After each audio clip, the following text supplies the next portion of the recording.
Tigilan na lang kaya natin maging mabait. Ganon din naman eh. Gumawa ka ng mabuti, may masasabi sa'yo.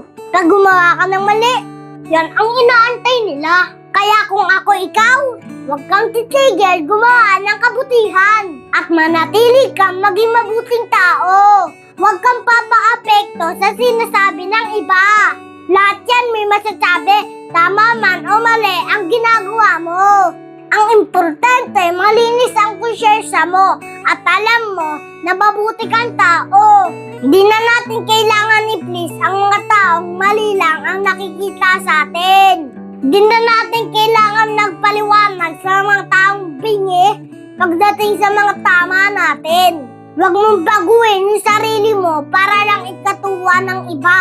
Mabuhay ka ng payapa at walang tinatapakan na tao. May pananalig sa Diyos at marunong rumispeto.